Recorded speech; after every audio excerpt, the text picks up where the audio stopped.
Goal, nation's leading institute.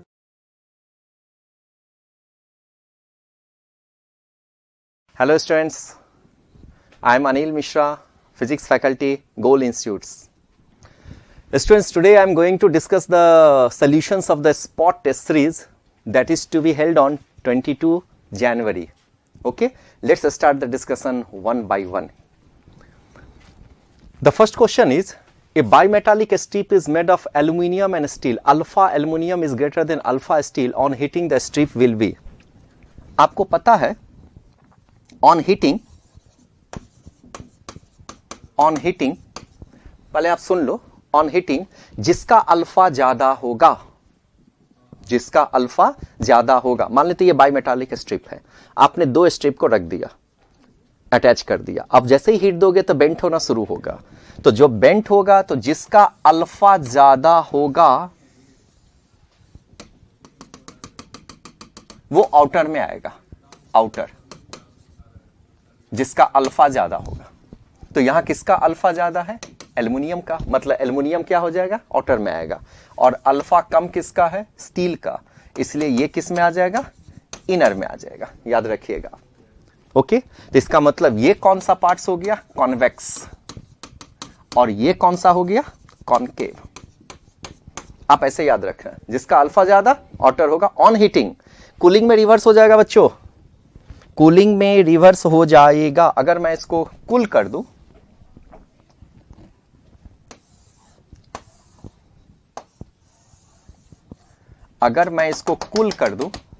Cool कर दूं तो उल्टा हो जाएगा, जो आउटर था वो कहां चला जाएगा? इनर, जो इनर था वो आउटर हो जाएगा। तो इस बात का ध्यान रखिएगा।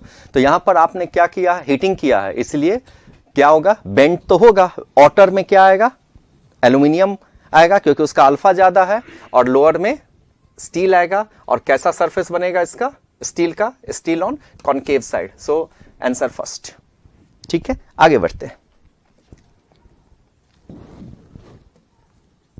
सेकेंड, फिर से देख, the graph between temperature scale and B is shown in figure. Between upper fixed point and lower fixed point there are 160 equal division on scale and 120 division on scale. The relation between conversion between two scale. आपको पता है, जब भी आप conversion करते हैं तो conversion के लिए हमको पता है, जो हम एक रिलेशन डेवलप करते हैं, और वो रिलेशन जो होता है वो कांस्टेंट होता है।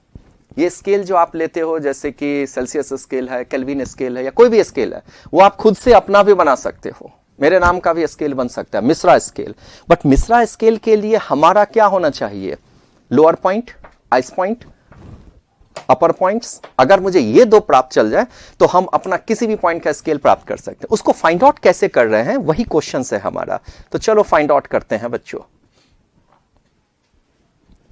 Question number 2, 1 minute.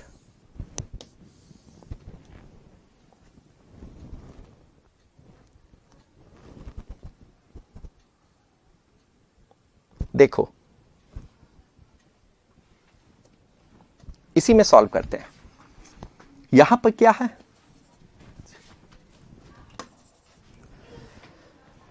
Temperature B, यहां क्या है? टेम्परेचर ए। ध्यान से सुनिएगा, किसी पॉइंट्स को हम अगर कंसीडर कर लें तो इस पॉइंट पर यहां का टेम्परेचर क्या होगा? TA, और इस पॉइंट्स पर यहां का टेम्परेचर क्या होगा हमारा? TB। हमने पॉइंट्स ले लिया, टेम्परेचर A और टेम्परेचर B, दो पॉइंट्स हमने ले लिया। ठीक है, बहुत अच्छा। अब जब ये वैल्यूज 0 हो रहा है, ये टोटल पॉइंट्स क्या है? 210, और ये कितना है? 160। तो ये डिफरेंस कितना आएगा? 210 में से 160 माइनस कर दीजिए, 50, मतलब ये पॉइंट्स हो गया 50 डिग्री। अब थोड़ा सा आप देखिए, हमें जो रिलेशन निकालना है, उस रिलेशन में हम लिख सकते हैं, अरे वो कहां चला गया? मैं फिर से लिखता हूं, वो चला गया। इस पॉइंट्स पे मैंने माना दिस इज TA और मैंने माना दिस इज TB। जब ये वैल्यू 0 हो रहा है तो यहां की वैल्यूज कितना आ गई? 50 डिग्री। अब देख, ये ट्रायंगल गौर से देखना, हम डिस्कस कर रहे हैं इसलिए छापने की कोशिश मत कीजिएगा, सीखिए। क्या हम लिख सकते हैं ये ट्रायंगल बच्चों, और ये ट्रायंगल, कलर चेंज करके लिखता हूं, ये ट्रायंगल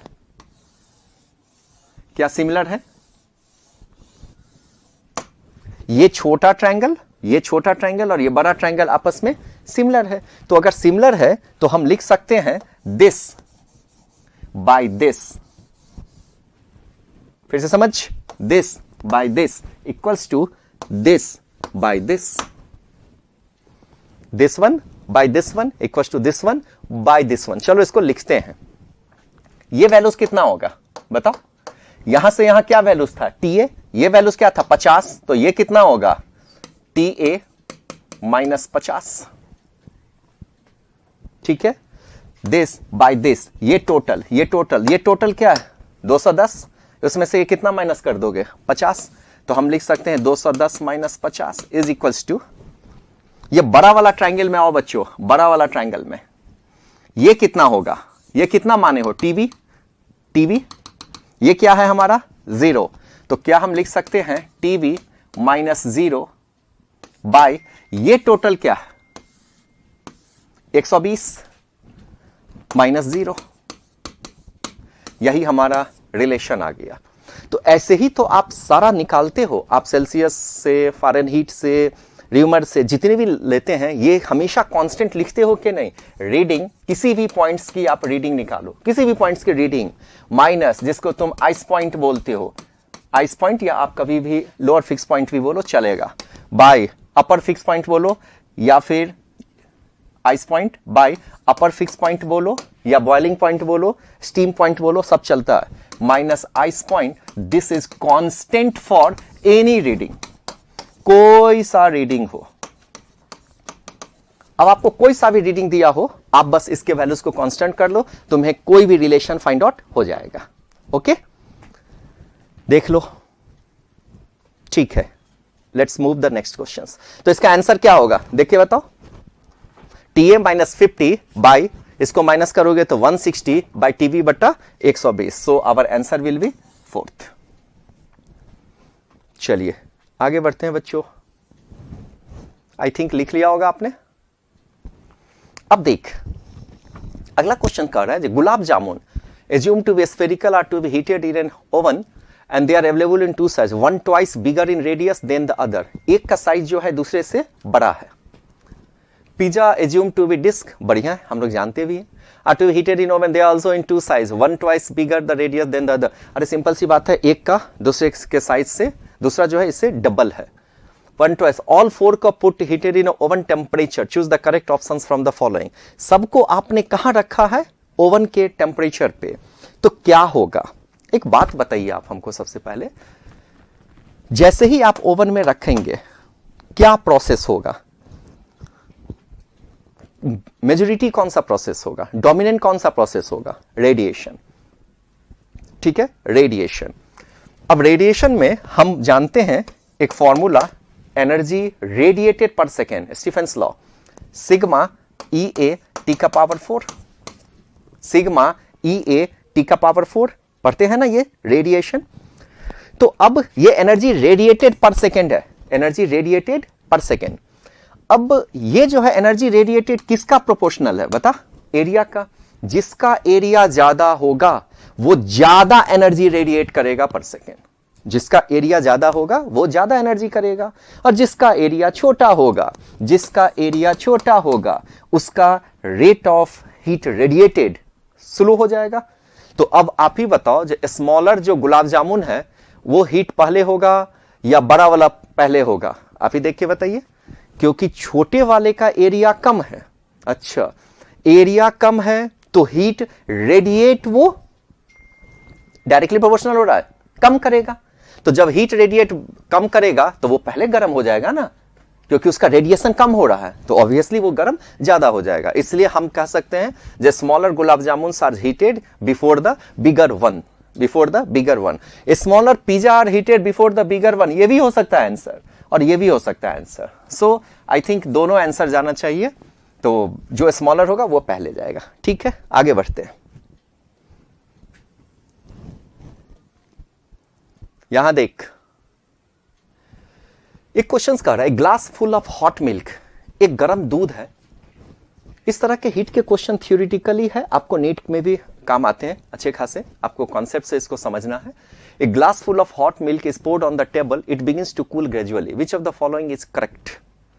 कौन सा ऑप्शन इसमें से करेक्ट है? अगर आपने एक फुल ग्लास गर्म दूध को आपने उलट दिया, it begins to cool gradually table पे, rate of cooling is constant. क्या आपको लगता है जो रेट ऑफ कूलिंग कांस्टेंट होगा? आपने पढ़ा होगा रेट ऑफ कूलिंग का equation. Rate of cooling constant कहां से होता है?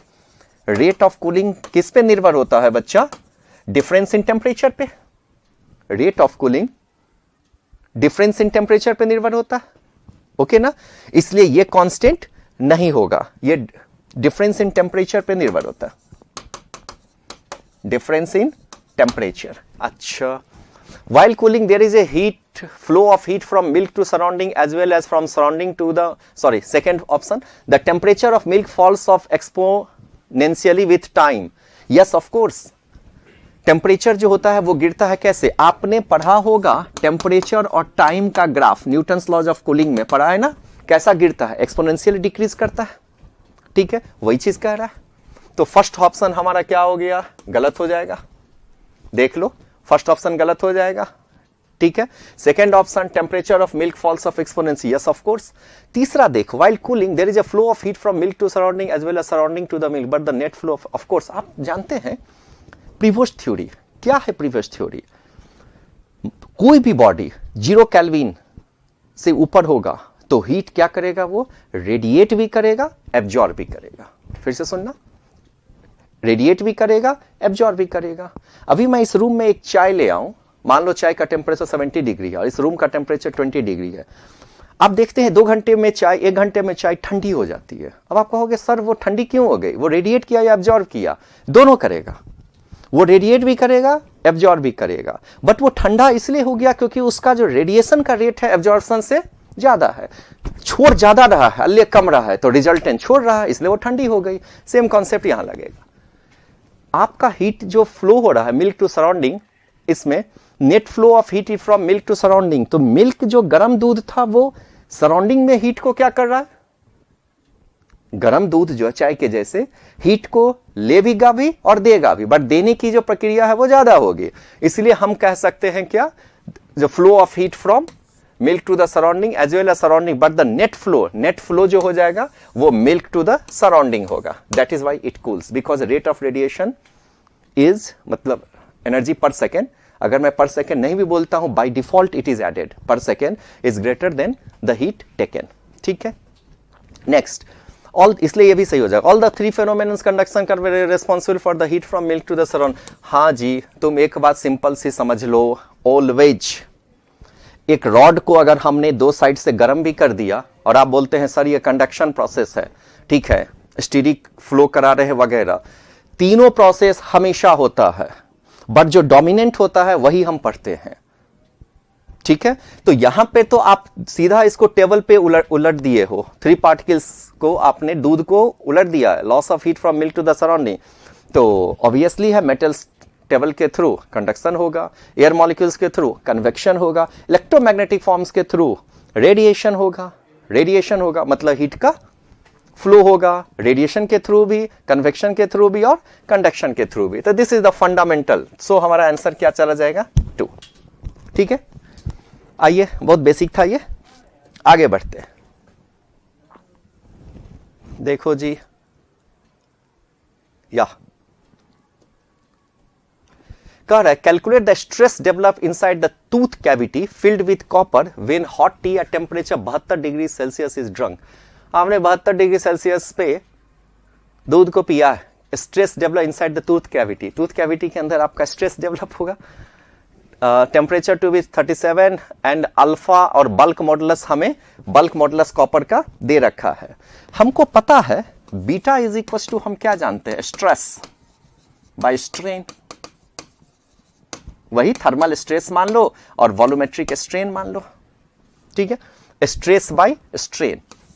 तो यहां से स्ट्रेस बराबर हम क्या लिख सकते हैं, बीटा इंटू स्ट्रेन। कौन सा स्ट्रेन आएगा? वॉल्यूमेट्रिक। वॉल्यूमेट्रिक मतलब change in volume by original volume, delta V by V. Okay और आपको पता है डेल्टा V बाई वी किसके बराबर होगा? Delta V by V gamma delta T के बराबर, गामा इंटू डेल्टा टी। और यहां गामा नहीं देके किसका वैल्यूज दिया हुआ है बच्चों? अल्फा का। तो क्या हम लिख सकते हैं beta into 3 alpha into delta T. इतना डेवलप होगा स्ट्रेस। देख लो, beta into 3 alpha into delta T. अब बीटा का मान आपको गिवन है, बल्क मॉडुलस गिवन है ना, अरे यहां गिवन है ना बल्क मॉडुलस। अल्फा का भी मान गिवन है आपको 2 इंटू 10 का पावर -5 और डेल्टा टी भी आपको गिवन है। कितना यहां पे कितना है? 72 एंड 37। डिफरेंस कर दोगे, क्या आप वैल्यू को पुट कर पाएंगे? आप पुट करेंगे, आपको आंसर मिल जाएगा। आई थिंक 2.9 इंटू 10 का पावर 8 न्यूटन पर मीटर स्क्वायर। ये वैल्यूज आपको रखना है, ठीक है। आगे बढ़ते हैं।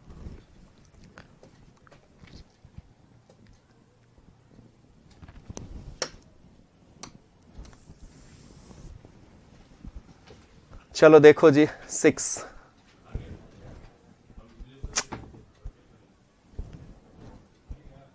अरे ये कैसे भाग रहा है? 5, 6. In an average person jogs, he produces 22.5 kilocalorie per minute. Common sense question. This is removed by the evaporation of sweat. हम लोग जानते भी हैं, जॉगिंग करते हैं वगैरह वगैरह। The amount of sweat develop पर मिनट, कुछ नहीं है, सिंपल सा सवाल है जो कितना अमाउंट ऑफ स्वेट आप डेवलप करोगे पर मिनट। अगर 1 kg रिक्वायर्ड हो रहा है 575 गुने इतना कैलोरी फॉर एन इवेपोरेशन के लिए, तो आपको amount of sweat evaporated per minute is equals to, सबसे पहले बताओ कितना प्रोड्यूस कर रहा है, कितनी एनर्जी प्रोड्यूस कर रहा है? तो energy produce per minute, energy produce per minute by कितना इवेपोरेट कर रहा, इवेपोरेटेड पर मिनट। शॉर्ट में लिख रहा हूं मैं क्योंकि आप ये समझ चुके हैं। एनर्जी प्रोड्यूस 22.5 किलो कैलोरी गुने 10 का पावर 3। ओके, ऊपर भी कैलोरीज है नीचे भी कैलोरीज है, चेंज करने की जरूरत नहीं है, आंसर भी ग्राम में है, no problem. And divided by इतना पर मिनट, डिवाइडेड बाय कितना, 1 kg रिक्वायर्ड कितना हो रहा है 575 गुने 10 का पावर 3। देख लो, कुछ नहीं करना है, जस्ट आपको डिवाइड कर देना था इसको, ठीक है। ये कितना में, ये क्या हो गया, ये कैलोरीज और 1 kg है, ये किसमें है kg। 1 kg रिक्वायर्स 575 गुने इतना कैलोरी। हमको किसमें आंसर चाहिए, ग्राम में। तो ग्राम में आंसर के लिए हम क्या कर सकते हैं, 1000 से मल्टीप्लाई कर दीजिए, इतना ग्राम हमारा आंसर आ जाए। सॉल्व करोगे तो ठीक है, करके देखना 39 grams, I think you will get your answer. ठीक है, आगे बढ़ते हैं।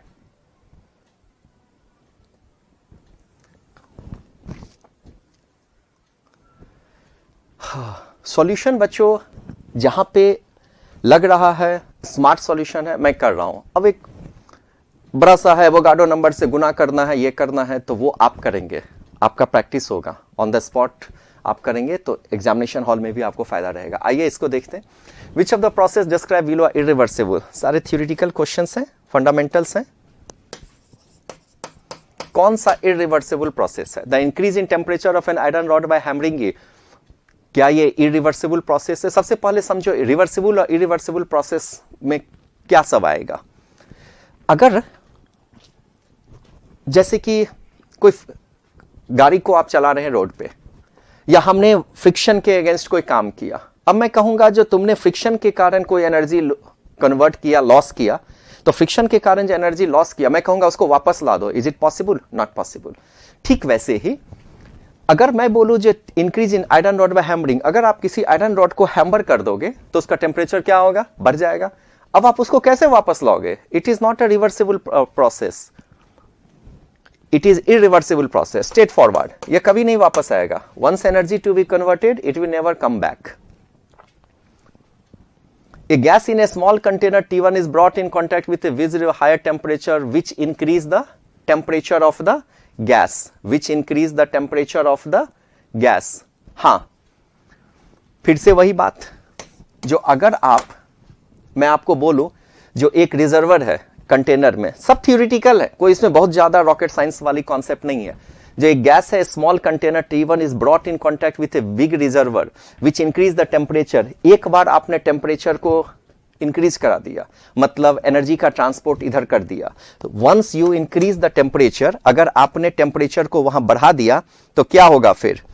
क्या आप उसको वापस ले पाएंगे? फिर क्या, सवाल ही नहीं उठता है. ये सारे इरिवर्सिबल प्रोसेस जाएंगे. हाँ, quasi state is something different.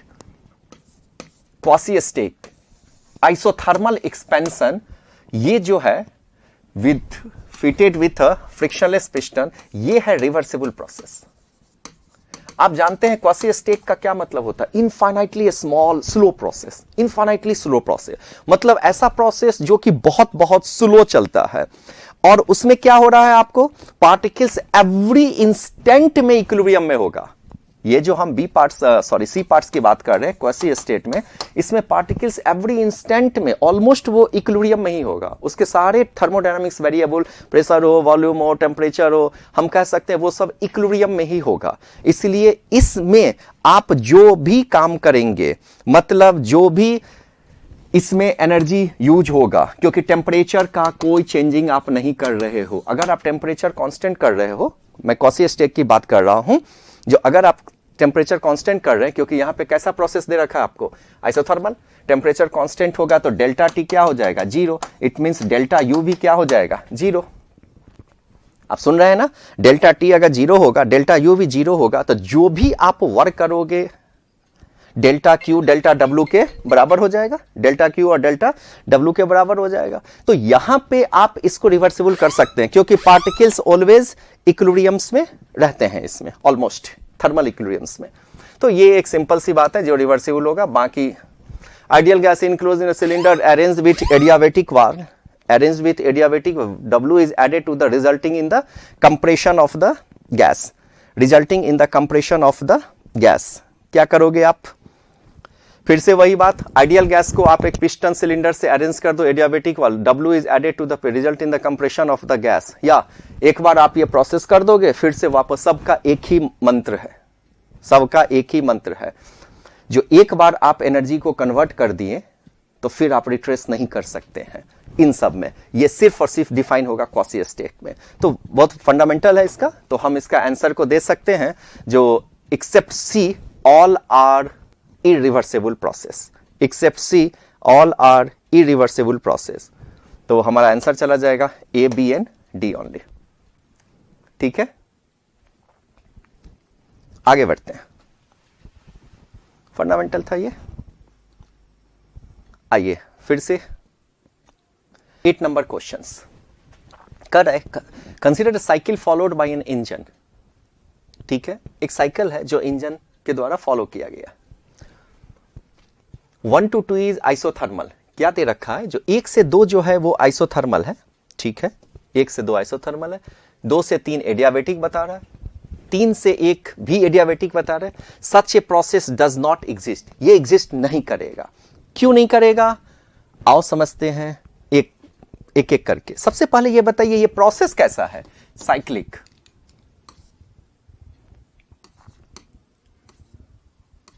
Cyclic, और साइक्लिक प्रोसेस में डेल्टा यू क्या हो रहा है? जीरो. अगर डेल्टा यू जीरो हो गया तो फ्लॉट लगाते हैं, first law of thermodynamics, delta Q is equal to delta W. मतलब आप बोल रहे हो साहब, जो इसमें टोटल का टोटल हीट आप कन्वर्ट कर रहे हैं किसमें? वर्क डन में. ठीक है, वर्क डन में मतलब टोटल हीट कन्वर्ट हो रहा है वर्क डन बाय गैस में, जो कि संभव नहीं है. बिकॉज यही तो है, एफिशिएंसी ऑफ द इंजन 100% हो ही नहीं सकता. सेकेंड लॉ ऑफ थर्मोडायनामिक्स से भी हम समझ सकते हैं, इसलिए यह संभव नहीं करेगा. चलिए आगे देखते हैं. जब आप 2 से 3 की बात कर रहे हैं, 2 से 3 में गैस कैसा है? 2 से 3 में गैस क्या कर रहा है? यहां पर एक्सपैंड हो रहा है। क्या कर रहा है? एक्सपैंड कर रहा है। प्रोसेस क्या है अपना? एडियाबेटिक। अरे देखो ना, वॉल्यूम बढ़ रहा है ना, इस एक्सिस पे वॉल्यूम बढ़ रहा है, गैस जो है एक्सपैंड कर रहा है। बढ़िया। तो अगर 2 से 3 आपका एडियाबेटिक में एक्सपैंड कर रहा है तो निश्चित रूप से फिर से ये 3 से 1 में क्या करना पड़ेगा? इसको रिट्रेस करना पड़ेगा पाथ को, और रिट्रेस जब अपने पाथ को करेगा तो इस बार जो होगा वो होगा एडियाबेटिकली कंप्रेस्ड। कंप्रेस्ड। हम किस पाथ की बात कर रहे हैं? 3 से 1। मैं कहीं भी कुछ लिख रहा हूं तो मेरी बात को समझो। हम बोल रहे हैं जो 2 से 3, तो आपने लिखा जो 2 से 3 यहां दिया हुआ है एडियाबेटिकली क्या हो रहा है? एक्सपैंड हो रहा है। तो 3 से 1 की जब आप बात करोगे तो क्या करेगा? ये कर्व रिट्रेस करेगा। रिट्रेस का मतलब एडियाबेटिकली क्या होना चाहिए? कंप्रेस। इसलिए such a process does not exist. तो हमारा क्या आंसर जाएगा? ऑप्शंस देखिए, A and C only. A and C only. Heat is completely converted to mechanical in such a process which is not possible. ठीक है। और curves representing two adiabatically process don't intersect. Curves represent adiabatic process, isothermal process does not choose the correct options given below. तो हमारा answer चला जाएगा A and C according to the given required cyclic process. ठीक है, बहुत fundamental था ये भी। आगे बढ़ते हैं, आइए 9। एक सिस्टम है P to Q, आप P से Q जा रहे हैं, ठीक है। By 2 different path in PV diagram as shown in figure, heat given to the system in part 1 is, इसमें जो आप हीट दे रहे हैं डेल्टा Q1 गिवन दे रहे हो 1600 joule positive values. The work done by the system along 1 is more than path 2 by 400 joule. मतलब इसका जो वर्क डन है ना, ये वर्क डन और इस वर्क डन के बीच का डिफरेंस कितना है? 400। मतलब अगर फर्स्ट का वर्क डन x है तो सेकेंड का वर्क डन कितना होगा? x minus 400। ओके, अब क्या कर रहा है? Find the heat given to the system in part 2। अब आप एक बात देखो, जो इनिशियल एंड फाइनल पॉइंट यहां से यहां दोनों का तो सेम है, तो हम लिख सकते हैं जो ऊपर वाले की इंटरनल एनर्जी और नीचे वाले की इंटरनल एनर्जी क्या हम सेम कर सकते हैं बच्चों? बिल्कुल कर सकते हैं। तो हम लिख सकते हैं delta U1 is equal to delta U2। Okay, हमें पता है फ्लॉट से delta Q is equal to delta U plus delta W। So delta U is equal to delta Q minus delta W। यहां लिखो डेल्टा U1 को लिख सकते हैं delta Q1 minus delta W1, this is equal to delta Q2 minus delta W2। अब value put करना है, चलो करते हैं। Q1 की क्या वैल्यूज? 1600 जूल माइनस W1 कितना लिया हूं? X। डेल्टा Q2 हमें निकालना है, heat given to the system in part 2, given to the system, ध्यान रखना, माइनस ये कितना है? X minus 400। सॉल्व करो इसको।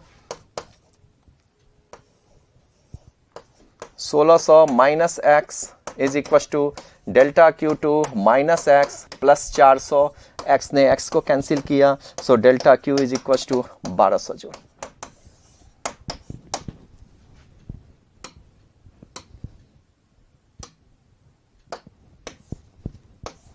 हमारा ये आंसर चला गया। ठीक है, आगे बढ़ते हैं।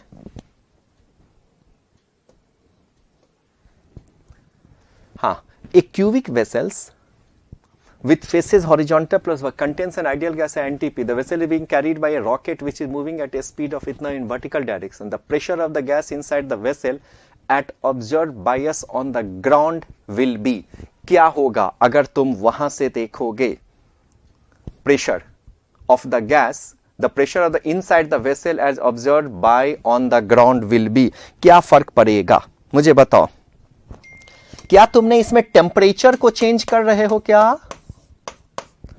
फिर से देख, एक क्यूबिकल वेसेज है, इसमें आइडियल गैस है एनटीपी पे, एनटीपी, और vessels being carried bye rocket, मतलब उस वेसल्स को तुम रॉकेट के द्वारा लेके उड़ा दिया, और तुमसे कह रहा है जो कि प्रेशर गैस का inside as observe by us on the ground, ground के रिस्पेक्ट में निकालना है, क्या कोई चेंज होगा या नहीं होगा, क्या तुमने टेम्परेचर को चेंज किया है, क्या उसी पे सब खेल है। टेम्परेचर तो तुमने चेंज नहीं किया, टेम्परेचर की वैल्यूज क्या हो गई, कांस्टेंट। तो अगर टेम्परेचर तुम्हारा कांस्टेंट हो गया तो हम कह सकते हैं ना जो मॉलिक्यूल्स ऑफ द गैस जो है, मॉलिक्यूल्स ऑफ द गैस में कोई चेंजिंग होगा क्या, टेम्परेचर चेंज नहीं कर रहे हो तो क्या उसमें कोई चेंजिंग फिर से होगा क्या, नहीं। क्यों नहीं होगा, क्योंकि आप टेम्परेचर कांस्टेंट कर रहे हैं, प्रेशर भी इसका कांस्टेंट हो जाएगा, इसलिए remains the same because motion of vessel as a whole does not affect the relative motion of gas molecules and the vessel. बहुत फंडामेंटल, बस एक लाइन में आंसर जाएगा इसका। आगे बढ़ते हैं, यहां देख 8 moles of an ideal gas is contained in a cubical volume V इतना kelvin, one face of cube EFGH, face को देख लो EFGH is made up a material which is totally absorb any gas molecule incident only at any given time। क्या होगा, सबसे पहले जब आप देखते हैं जो फोर्स किधर लगता है, material totally any gas molecule incident at any time, आपको कह रहा है जब प्रेशर का क्या वैल्यू हो जाएगा इसका, किसके किसके रिस्पेक्ट में, तो ए बी, यहां देखो C D E F G H, total 350 kelvin में। तो चेंजिंग के लिए हम समझ सकते हैं जो प्रेशर की क्या वैल्यूज होगी इसमें। प्रेशर क्या जब आप पढ़ते थे, थोड़ा गौर कीजिए, अगर कोई कोलाइड हो रहा है, हम जब मोमेंटम कंजर्वेशन लगाते थे और फोर्स निकालते थे, फोर्स कब निकालते थे, कैसे निकालते थे, वॉल के परपेंडिकुलर। तो मोमेंटम कंजर्वेशन में क्या होता था, कोलिजन कैसा होता था, इलास्टिक। तो इलास्टिक होने से जिस वेलोसिटी से आया उसी वेलोसिटी से टकरा गया। तो मोमेंटम कंजर्वेशन जब आप सॉल्व करते थे तो उसमें 2 आता था, 2 mv, mvx mvy जो भी लगाते थे। बट यहां पर तो टोटल का टोटल आपने एब्जॉर्ब कर लिया, लाइन में लिखा हुआ है ना, one face of the cube of a material totally absorb by the molecules. तो जब आपने टोटली मॉलिक्यूल्स एब्जॉर्ब कर लिया तो अब बताओ जो मोमेंटम जो होगा वो भी तो हाफ हो जाएगा, क्योंकि टोटल आया और रिट्रेस नहीं होकर रिबाउंड नहीं हुआ। तो रिबाउंड नहीं हुआ तो यही ना तुम रिजॉल्व करते थे, जो P1 cos theta sin theta, फिर वो डबल हो जाता था, वो सीधा हाफ हो जाएगा। तो अगर आपका ये हाफ हो गया, ये मोमेंटम हाफ हो गया, तो प्रेशर को भी क्या होना पड़ेगा, हाफ होना पड़ेगा। तो प्रेशर हाफ, चेक कर लो आंसर क्या जाएगा, the pressure will be half that of this one.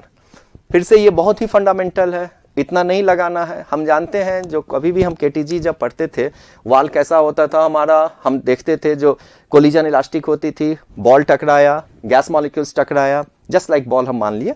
अब यहाँ पे मोमेंटम कंजर्वेशन हुआ, जिस वेलोसिटी से आया रिट्रेस हुआ, यहाँ पे मोमेंटम कंजर्वेशन डबल। बट यहाँ पर तो आपने मोमेंटम कंजर्वेशन लगाया, वो तो हाफ हो गया, क्योंकि टोटल का टोटल एब्जॉर्ब कर लिया, इसलिए प्रेशर पे भी क्या हो जाएगा, हाफ हो जाएगा। आगे बढ़ते हैं, या एक सिलेंडर है containing an ideal gas is in vertical position. एक सिलेंडर में वर्टिकल पोजीशन पे ideal gas and has a piston of mass m। इसका मास दे रखा है बच्चा m, पिस्टन का। यहां देख, that is able to move up और down without friction if the temperature is increase slowly. आपने टेम्परेचर को क्या कर दिया, स्लोली इंक्रीज करा दिया। अगर हम पिस्टन को अलग से देखें, क्या क्या फोर्स लगेगा पिस्टन पे, थोड़ा सोचो, पिस्टन पे फोर्स क्या क्या लगेगा, प्रेशर क्या क्या लगेगा। यहां पर एक प्रेशर लगेगा, इस पे एटमॉस्फेरिक प्रेशर P0 लगेगा, ठीक है। ये जो m है, इसके कारण जो वेट डिफाइन होगा, वो वेट बाई एरिया भी तो प्रेशर लगेगा उस पे। किस डायरेक्शन में लगेगा, ये भी नीचे आएगा, mg बाई a लगेगा, mg बाई a लगेगा। अब इसको जो हम P नेट की बात करेंगे, यहां पे P नेट वो क्या हो जाएगा, मतलब P नेट क्या हो जाएगा अपना, P0 plus mg by a। इतना प्रेशर लगा होगा इस पिस्टन पे, ओके। तो हमें फाइंड आउट क्या करना है बच्चा, if the temperature increase slowly, temperature को हम स्लोली इंक्रीज कराएंगे, तो इसका मतलब जो अगर तुम टेम्परेचर को बढ़ाओगे तो इसकी वॉल्यूम भी क्या हो जाएगी, बढ़ जाएगी, ओके। क्योंकि P नेट जो हो रहा है P0 plus mg by a, ये तो कांस्टेंट जा रहा है, इसलिए इफ टेम्परेचर बढ़ाएंगे तो वॉल्यूम भी चेंज होगा। क्या आंसर होगा चेक कर लो, V will change but not P। आगे बढ़ते हैं। Volume versus temperature given mass ideal gas on in two different value constant. What can be the from the relation between P and Q? फिर से देख, PV equals to nRT, PV is equals to nRT। Graph किसका है भाई? V by T का। V by T यहां रख लो, nR by P, ये तो हटाओ कांस्टेंट, V by T, तो V by 2T क्या हो जाएगा? Slope of this curve dy by dx। इसका मतलब हो गया ये जो स्लोप होगा, स्लोप ऑफ VT कर्व, ये इन्वर्स हो गया किसका? प्रेशर का। जिसका स्लोप ज्यादा उसका प्रेशर कम। अब चेक कर किसका स्लोप ज्यादा है, θ2 बड़ा है या θ1 बड़ा है? ऑब्वियसली ये स्लोप बड़ा है θ1, तो अगर θ1 बड़ा है तो उसका प्रेशर छोटा होगा, इसलिए कौन सा आंसर चला जाएगा? P1 is less than P2। आगे देखो। ओके चलो बच्चों, क्वेश्चन नंबर 14 देखो। 2 moles of hydrogen gas, hydrogen gas के कितने मोल्स हैं? Number of moles 2। वॉल्यूम दे रखा है कितना? 2 मीटर क्यूब। टेम्परेचर कितना है भाई? 400 kelvin. The gas is heated to a temperature of इतना। ये जो टेम्परेचर है आपका, नेक्स्ट टेम्परेचर, वो 4000 केल्विन तक आपने हीट किया है। और गैस जो है हाइड्रोजन गैस से किस में कन्वर्ट हो गया? हाइड्रोजन एटम में। तो नंबर ऑफ मोल्स इस बार कितना हो जाएगा? नंबर ऑफ मोल्स तो हो जाएगा डबल। डबल मतलब 2 into 2 that is equal to 4। यही है क्लू इस क्वेश्चन का, जो नंबर ऑफ मोल्स इसका क्या हो गया? डबल हो गया। और वॉल्यूम क्या रहेगा? वॉल्यूम कांस्टेंट रहेगा। बस अब आप सॉल्व कर लो, सिंपल सा है। अब आप सॉल्व हो जाएगा आपसे। हम जानते हैं PV is equal to nRT, PV is equal to nRT। ठीक है, टेम्परेचर क्या लेंगे हम? पहला का क्या टेम्परेचर होगा? मतलब यहां वॉल्यूम अगर आप निकालते हैं, प्रेशर ये तो कांस्टेंट है, हटाइए, ये तो कांस्टेंट हो गया। R हटा दीजिए। ओके, तो फाइनल क्या हो जाएगा? P डैश क्या हो जाएगा? N कितना जाएगा आपका? 4 इंटू टेम्परेचर कितना होगा? 4000। और इनिशियली कितना था प्रेशर? इनिशियली प्रेशर कितना था भाई? 2 इंटू 400 मतलब 800 मान लिया। तो फाइनल कितना होगा? 4 चौका 16, 100 गुने 10 कितना टाइम्स बड़ा हो गया? चेक कर लो। अरे इसको लिख सकते हो ना, 800 गुने 10 दूना 20। अब तुम खुद चेक करो कितना टाइम्स बढ़ गया pressure? 20 times the initial pressure. This is initial pressure बच्चा, ये है इनिशियल प्रेशर। और ये हमारा कौन सा प्रेशर मिला? Final pressure. तो हमारा आंसर क्या हो जाएगा? 20 times the initial pressure, 4th number. आगे बढ़ते हैं। चलो ओके बच्चों, आओ 15 number question. Which of the following diagrams depicts the ideal gas behaviour? चलो रखते हैं, इसमें सबकी वैल्यूज रखो। ये क्या है? Pressure constant. PV is equals to nRT। Pressure क्या है आपका? कांस्टेंट है। ये सब तो टर्म्स कांस्टेंट हो गया। ओके, तो VT प्रेशर अगर कांस्टेंट है आपका, तो हमसे पूछ रहा है जो V वर्सेस T का तुम्हें ग्राफ ड्रॉ करना है।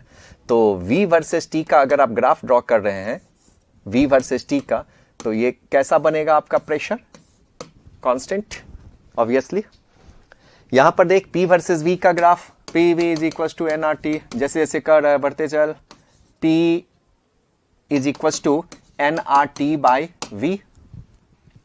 ओके, तो PV का ग्राफ करना है। अगर टेम्परेचर को आप कांस्टेंट कर देंगे तो PV का ग्राफ कैसा बनेगा? P inverse 1 by V U बनेगा।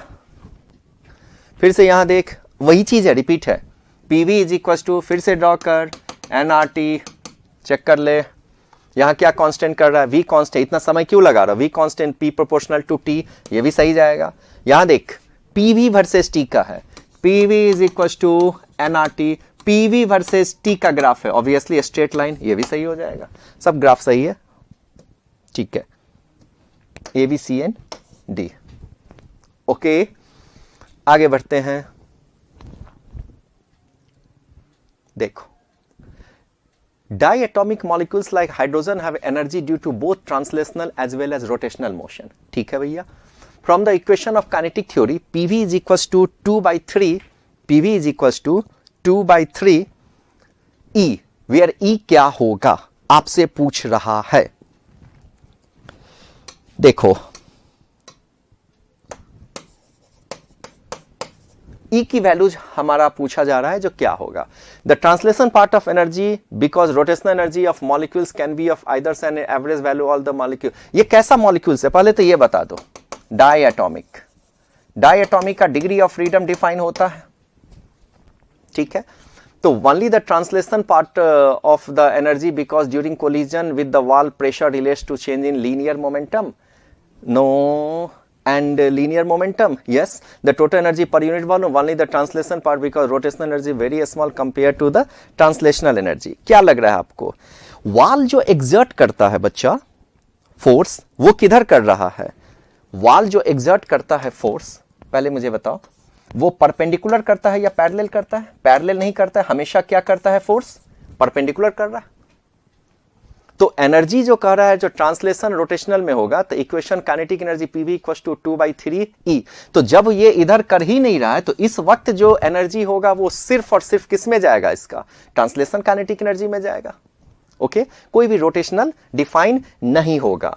तो सिंपल सा हम आंसर दे सकते हैं इसकी सिर्फ और सिर्फ energy translation parts of energy जाएगा बिकॉज कोलिजन के part wall pressure change in only linear momentum. कोई भी फोर्स पैरेलल नहीं जाएगा. सारा का सारा फोर्स किधर जा रहा है? Perpendicular to the wall. So our answer is 2.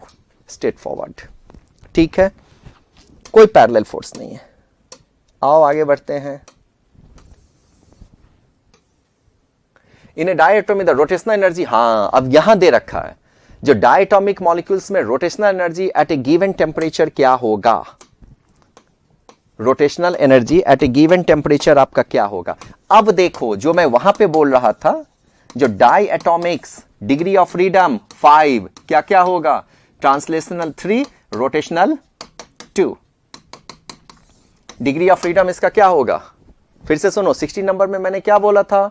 जो वहां पे सिर्फ और सिर्फ E स्टैंड्स फॉर ट्रांसलेशन. यहां पर डायएटॉमिक में 5 है, ट्रांसलेशन 3 और रोटेशनल क्या हो गया आपका? 2. ओके. तो हमसे पूछा जा रहा है obeys the Maxwell's distribution. Maxwell distributions को फॉलो करेगा या नहीं करेगा? ऑब्वियसली करेगा. ये मोशन दे रहा था, वेलोसिटी बता रहा था. उसके बाद have the same velocity of all gas molecules. जी नहीं. Equal the translation kinetic energy for each molecule. जी नहीं. is 2/3 the translation kinetic energy of the each molecules. या ये कह रहा है आपको equals the translational kinetic energy of each molecules is equal to 2/3 the kinetic energy of each molecules. rotational obviously rotational जो होगा वो इसका 2/3 होगा. 2/3 of the translational kinetic energy. Translation कितना है? 3. रोटेशनल कितना हो गया? 2. अरे तुम डिग्री ऑफ फ्रीडम अगर मान लो मैं एक एक्सिस ले लूं, एक्स एक्सिस, तो रोटेशनल काइनेटिक एनर्जी इसके अलोंग तो नहीं ना डिफाइन करोगे? एक्स के अलोंग तो नहीं डिफाइन करोगे. वो डिफाइन होगा वाई और जेड के अलोंग और ट्रांसलेशन तीनों में होगा. तो 3:2 तो उसका रेशियो क्या चला जाएगा? 2/3 ऑफ ट्रांसलेशन काइनेटिक एनर्जी. चलिए तो सो हमारा आंसर क्या हो जाएगा 17 का? 3. थर्ड. आगे बढ़ते हैं. चलो देखो the molecules of a given mass are root mean square velocity VRMS proportional to under root T 3RT/m. 3RT/m. Okay. VRMS का फॉर्मूला हम लोग जानते हैं 3RT/m और एक होता है 3kT/m. मोलर मास, ये mass of one molecules different है. मतलब V proportional to this one. So V1/V2 is equal to under root T1/T2. याद रखना टेम्परेचर जब भी जाता है केल्विन में जाता है. क्वेश्चन में अगर डिग्री भी देगा केल्विन में मानोगे इसको. The molecules are given mass of a gas root mean squared speed दे रखा है 27 degree 1 atmosphere. What will the root mean square of molecules? 227 degree. तो 27 डिग्री जो है उसको कन्वर्ट करना पड़ेगा आपको केल्विन में. इसमें कितना है प्रेशर? वेलोसिटी 200 बटा V2. T1 कितना होगा? 27 डिग्री. 27 डिग्री मतलब 300 केल्विन बटा T2. T2 भी दे रखा है, सॉरी 227. तो 227 प्लस 273 ऐड कर दो दादा. इतना, यहां खुद से कर लेना आप, कितना आएगा 5, कैलकुलेशन चेक कर लेना भाई, ठीक है। तो हमें V2 फाइंड आउट करना है, अब तो सिंपल है भाई, V2 निकाल लेना, आ जाएगा आपका V2 का आंसर 200 अप्रॉक्स में आ जाएगा 258 मीटर पर सेकेंड। कैलकुलेशन चेक कर लेना, आगे बढ़ते हैं। Number of degree of freedom molecules of oxygen in इतना CC of oxygen gas at NTP. Degree of freedom निकाल रहा है, ऑक्सीजन मॉलिक्यूल्स के बारे में बोल रहा है। कैसा है भाई ये O2 डायटोमिक, कितना होगा degree of freedom 5, degree of freedom कितना होगा 5। तो 5 कितने मॉलिक्यूल्स में, 1 मॉलिक्यूल्स। यहां पर कितना मॉलिक्यूल्स लेना है आपको, ऑक्सीजन का कितना दिया रखा है 5.6 cubic centimetre oxygen gas at NTP. तो सबसे पहले तुम्हें निकालना पड़ेगा total number of molecules in 5.6 CC of oxygen gas. तो पहले आप निकालो number of moles. Number of moles क्या होगा भाई, वॉल्यूम 5.6 सेंटीमीटर क्यूब बाय 22,400, ठीक है। इसको सॉल्व करेंगे, ये आएगा हमारा नंबर ऑफ मोल्स, कुछ आएगा नंबर ऑफ मोल्स सॉल्व करने के बाद, ठीक है। वो लंबा सा कैलकुलेशन होता है 0.000.00025 अप्रॉक्स, कुछ ऐसा आता है सॉल्व करने के बाद, ठीक है। अब आपसे क्या कह रहा है, नंबर ऑफ मोल्स निकाल लिए, तो अब आप निकालो number of molecules. Number of molecules कैसे निकालोगे भाई, नंबर ऑफ मोल्स में आप एवोगाड्रोस नंबर से मल्टीप्लाई कर दो, ये निकल गया टोटल नंबर ऑफ मॉलिक्यूल्स। तो एक का है डिग्री ऑफ फ्रीडम 5, तो total number of degree freedom क्या होगा, total number of degree of freedom, तो ये हो जाएगा आपका नंबर ऑफ मोल्स गुने एवोगाड्रोस नंबर गुने 5, यही हमारा आंसर होगा। समझ में आया, थोड़ा सा कैलकुलेशन घुमाइएगा आप अपने से। आगे बढ़ते हैं, जहां कैलकुलेशन सिंपल हो रहा है, जहां कॉन्सेप्चुअल कैलकुलेशन है, डेफिनेटली मैं करूंगा। अब यहां पे small bulb is placed at the bottom of a tank containing water at a depth of, यहां देखो एक बल्ब तुमने यहां रखा है, स्मॉल बल्ब, डेप्थ ऑफ 12√7, ये वैल्यूज दिया हुआ है 12√7 centimetre. What is the area of surface of water through which light from bulb can emerge out? Diffractive index of water is this one. Light कहां से कहां ट्रेवल कर रहा है, डेंसर से रेयरर। तो जैसे ही लाइट ट्रेवल कर रहा है, मानते हैं यू गया, फाइनली वो कहां तक गया होगा, जो ऑन द सरफेस जाएगा, that angle must be equal to theta C, critical angle, क्योंकि इससे ज्यादा एंगल दोगे तो फिर क्या होगा, TIR हो जाएगा, थीटा सी। तो हमें पूछ रहा है जो इसका रेडियस क्या होगा, ये जो बन रहा है अपर पार्ट्स सर्कुलर शेप का, उसका रेडियस क्या होगा, चलो देखते हैं। This is theta C, this is theta C. Light कहां से कहां जा रहा है बच्चा, डेंसर से रेयरर। गिवन क्या क्या है आपका, एरिया ऑफ सरफेस हमें निकालना है। तो सबसे पहले हमें क्या निकालना पड़ेगा इसमें, चलो इस ट्रायंगल को अलग से लिखते हैं, देखो तो इस ट्रायंगल को अलग से लिखते हैं।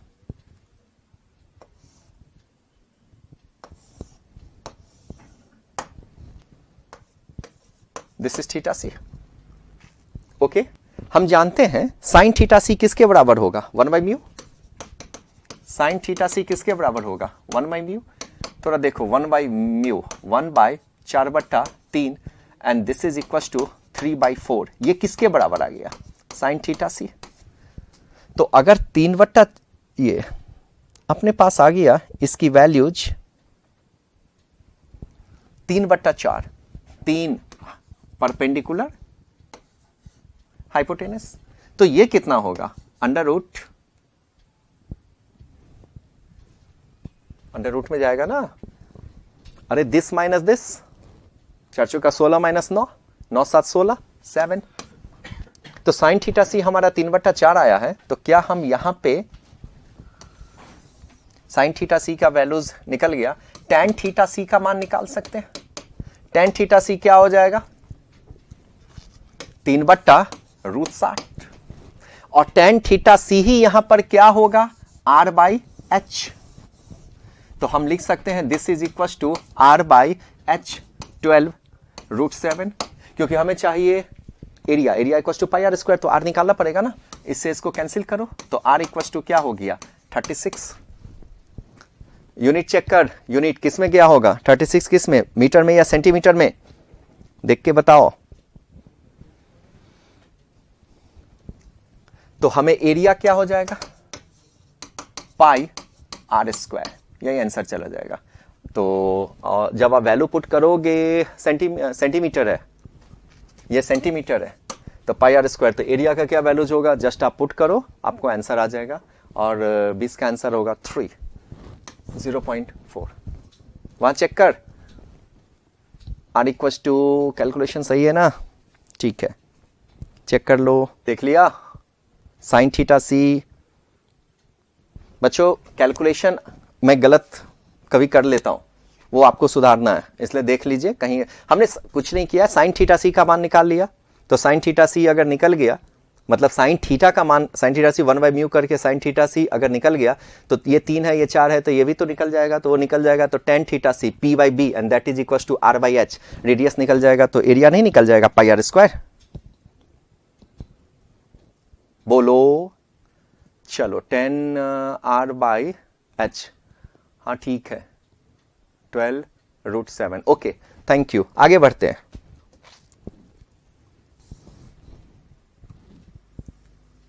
या लेट्स सी,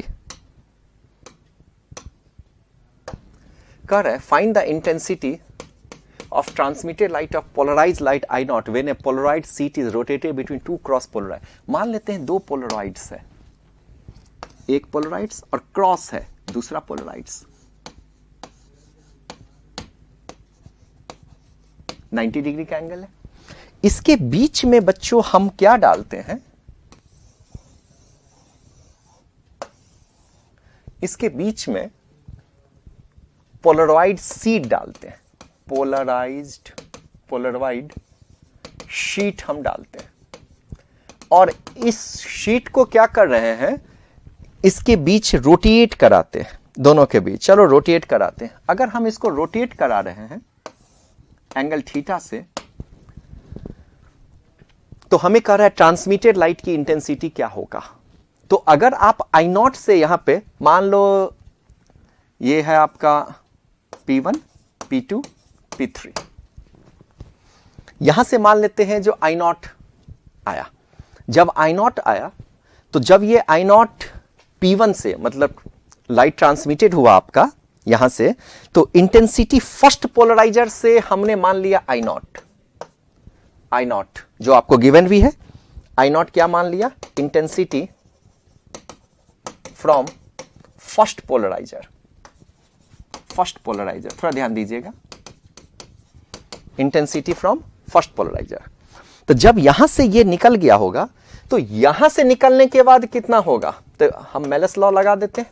तो मेलस लॉ लगाएंगे तो हमारे पास फॉर्मूला क्या होगा, I is equal to I0 cos square into theta, I0 cos square theta. तो यहां P2 से जब निकला होगा तो I0 cos स्क्वायर थीटा। अब ये फिर निकलेगा कहां से निकलेगा बच्चों, P3 से। अब P3 से जब निकलेगा, इसकी इंटेंसिटी कितनी होगी, ये इंटेंसिटी और फिर से cos स्क्वायर जो एंगल बनेगा यहां पे। तो जब P3 से निकलेगा तो फाइनल इंटेंसिटी क्या होगी, ये वाली इंटेंसिटी, ये कितना है, I0 cos square theta into cos square, कितना एंगल बनेगा, ये और ये कितना एंगल बनेगा, 90 माइनस थीटा। इसी को हम लिखेंगे I0 cos square theta into sine square theta. यही है हमारा आंसर। अब लेकिन हमारा आंसर का फॉर्मेट अलग है, तो यहां पे आपको थोड़ा सॉल्व करना पड़ेगा, दिमाग लगाना पड़ेगा। एक काम करते हैं, आई नॉट हम क्या लिख सकते हैं इसको, sign theta cos theta into फिर से साइन थीटा कॉस थीटा और 2 से ऊपर नीचे गुना कर दो, यहां भी 2 और यहां भी 2 और नीचे 4 कर देते हैं, कोई फर्क नहीं पड़ेगा, 4 से ऊपर नीचे गुना कर दिया। Sine theta cos theta into 2 sine 2 theta sine 2 theta, तो ये हो जाएगा I naught by 4 sine 2 theta square. This is the final. So I naught by 4 sine square 2 theta is our answer. आगे बढ़ो। चलो बच्चों, next question. In a YDSC, 2 slits are made 0.8 mm apart and the screen is placed 1 meter away. What is the width of a single slit to obtain 8 maxima of the double slit pattern within the central maximum of single slit? अच्छे questions हैं ये। देख, जब आप double slit experiments करा रहे हैं और सिंगल स्लिट एक्सपेरिमेंट्स करा रहे हैं, ठीक है, ये इसका सेंट्रल हो गया। क्या कह रहा है, इसके बीच का डिस्टेंस कैपिटल डी। अब आपको कह रहा है जो 2 slits are made 0.8 mm apart और स्क्रीन को प्लेस कर रहे हैं 1 मीटर अवे से। What's is the width of single slit? Single slit का विड्थ निकालना है, जिससे कि इसके 8 मैक्सिमा ऑफ, इसका 8 मैक्सिमा, फ्रिंज विड्थ क्या होता है, lambda D by D, fringe width. इसका 8 मैक्सिमा इसके एक सेंट्रल में आ जाए, इसके एक सेंट्रल में आ जाए, इसका 8, फिर से सुनिए, इसके एक सेंट्रल में इसका 8 आ जाए। मान लेते हैं ये डिस्टेंस है x, यही है। What should be the width of single slit to be obtain 8 maxima of double slit pattern within the central maxima of the single slit pattern. Single slit pattern में चला जाएगा। तो single slit diffraction का formula बताइए, formula क्या होता है single slit diffraction का फॉर्मूला?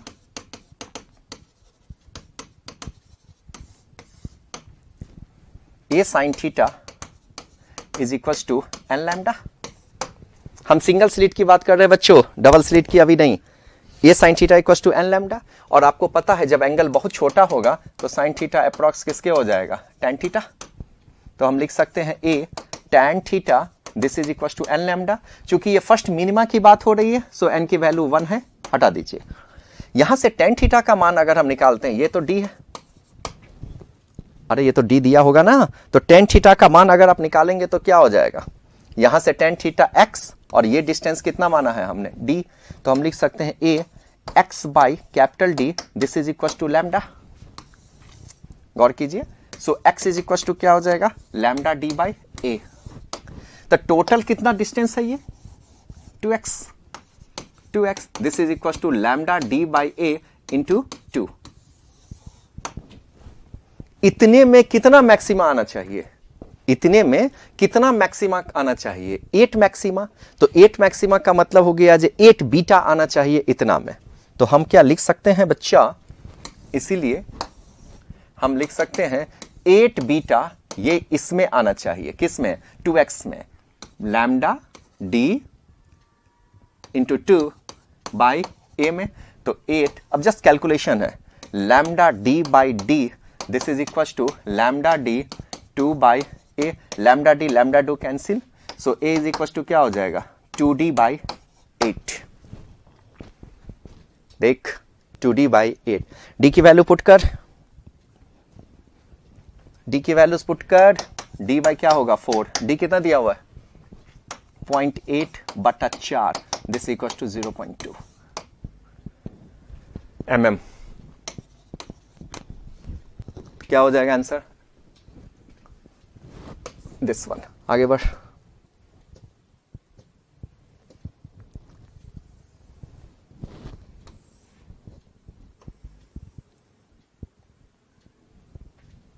नेक्स्ट क्वेश्चन बच्चों, देखो at what angle should a ray of light be incident on the face of prism, ये प्रिज्म है, नॉट प्रिज्म, सॉरी, हाँ ठीक है, face of prism of refractive angle 75 degree, 75 angle of prism दे रखा है 75,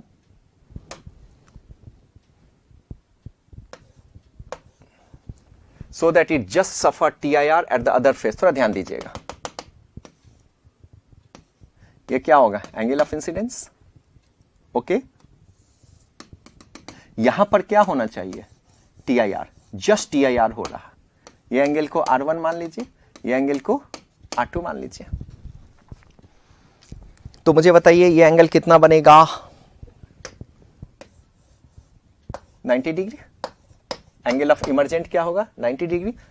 स्नेल्स लॉ लगा दो भैया इस सरफेस पे, एक बार इस सरफेस, एक बार इस surface, question solve. Snell's law at A to C, क्या लिखोगे, mu sine R2 is equal to 1 into sine 90, so sine R2 is equal to 1 by mu, mu check कर कितना है, √2, 1 by refractive index √2, so R2 is equal to 45 degree, ठीक है, R2 निकल गया 45 degree.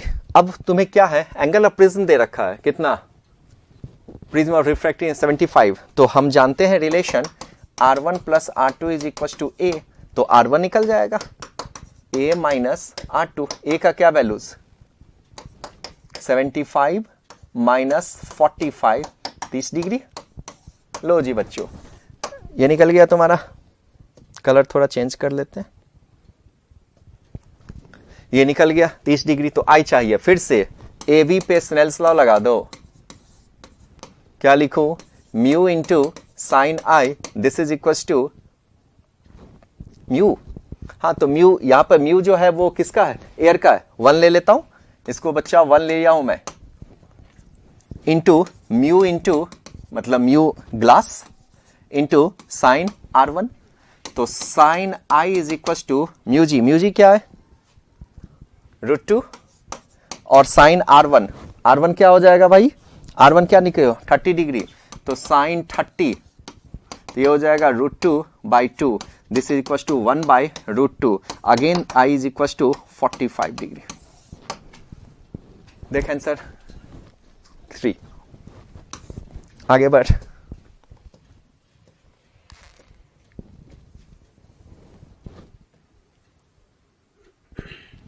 A compound microscope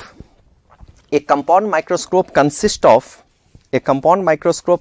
of objective lens of focal length 3 cm and an eyepiece of focal length 6.25 separated by distance.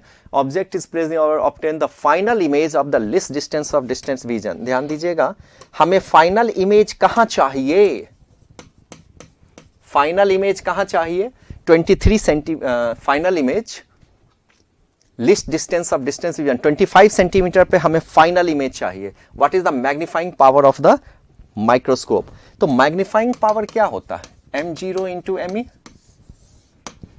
बस आपको concepts में लगाना क्या है, दो, एक है ऑब्जेक्टिव लेंस और दूसरा है आईपीस।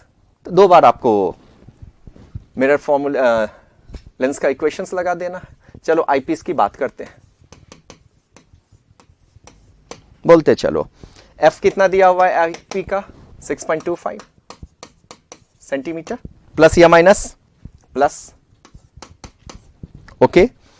अच्छा, हमें जो V दिया हुआ है, V कितना डिस्टेंस पे बना रहा है, फाइनल इमेज 25 सेंटीमीटर पे, तो 25 सेंटीमीटर, प्लस या माइनस, माइनस। तो पहले हम U निकाल लेते हैं, क्या फॉर्मूला लगाएंगे, 1/VE minus 1/UE is equal to 1/FE।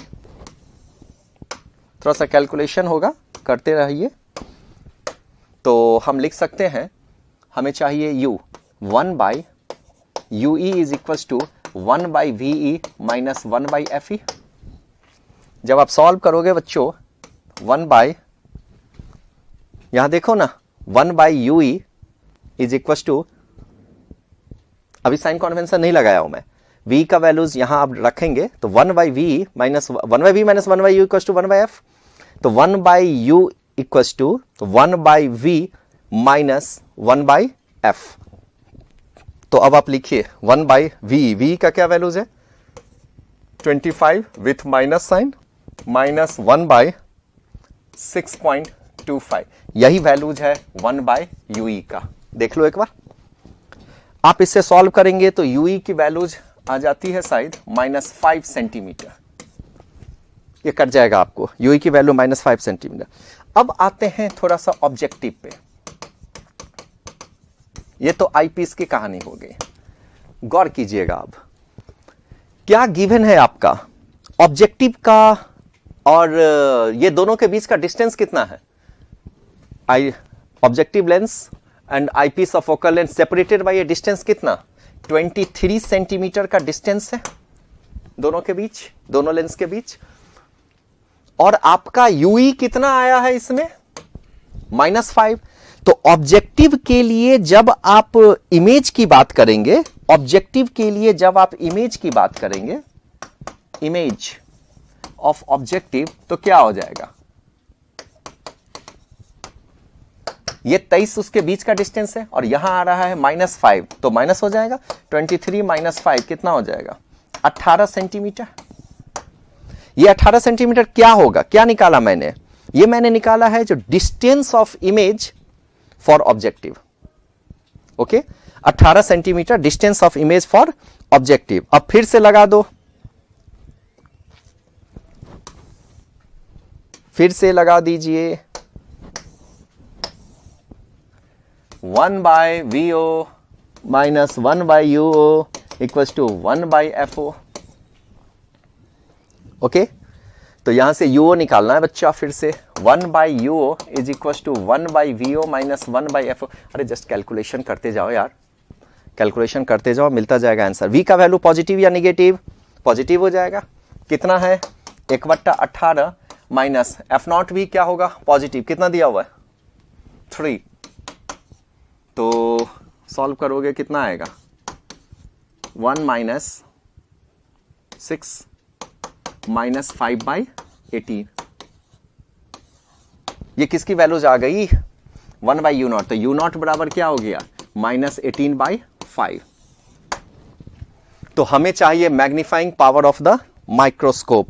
तो फाइनल रिजल्ट सब बताइए, magnifying power of the microscope का फाइनल रिजल्ट क्या लिखा जाए, यहां लिख देता हूं,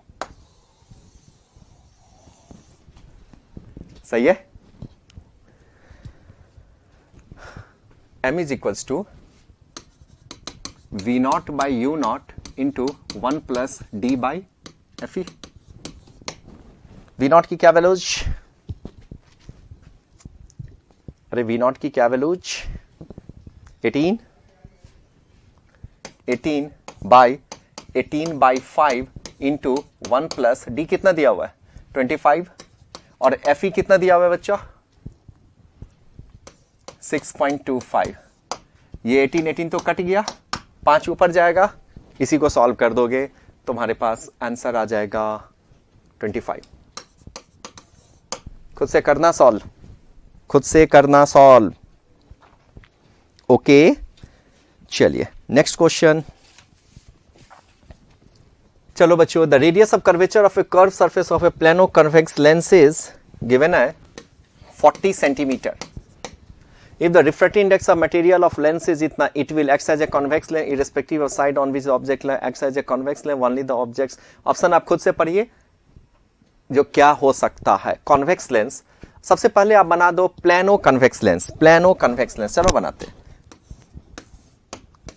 प्लेनो कन्वेक्स लेंस। मान लेते हैं ऑब्जेक्ट यहां था, तो ये क्या हो जाएगा R1, R1 क्या होगा,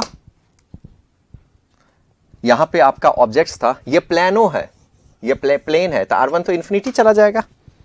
ओके, और R2 क्या होगा भाई 40 सेंटीमीटर। साइन कन्वेंशन लोगे प्लस या माइनस, माइनस, फॉर्मूला लगा दो। क्या है फॉर्मूला हमारा 1/f is equal to mu minus 1 into 1/R1 minus 1/R2। Solve कर इसको, ये जस्ट प्रूफ पूछ रहा है, करोगे तो वही आएगा, कर देता हूं। म्यू की वैल्यूज 1.5 माइनस 1 इंटू 1/R1 की वैल्यूज क्या है infinity, 1/∞ 0 minus 1/40 minus minus plus कर दूं, सॉल्व कर लो इसको, ये होगा 0.5, so 1/f is equal to 0.5/40, so f is equal to 40/0.5 गुने 10, 5 8 40, 80 सेंटीमीटर फोकल लेंथ आ गया यहां पे। अब क्या कर रहा है,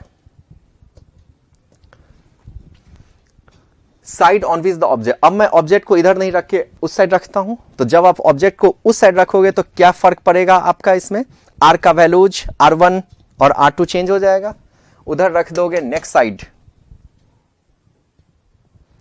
next side, other side, other side, फिर से फॉर्मूला रखो 1/f is equal to mu minus 1 1/R1 minus 1/R2। इस बार ये टर्म्स क्या हो जाएगा, R2 इंफिनिटी, तो ये टर्म 0 हो जाएगा, और R1 क्या होगा 40 रखोगे, फिर से आ जाएगा 80 सेंटीमीटर, रखने की जरूरत नहीं है, आ ही जाएगा। मतलब acts as a convex lens irrespective of the side on which the object lies, कहीं भी रखो नो प्रॉब्लम। आगे चलते हैं। For a glass prism, the angle of minimum deviation equals to angle of the prism. Find the angle of the prism. ठीक है भाई, देख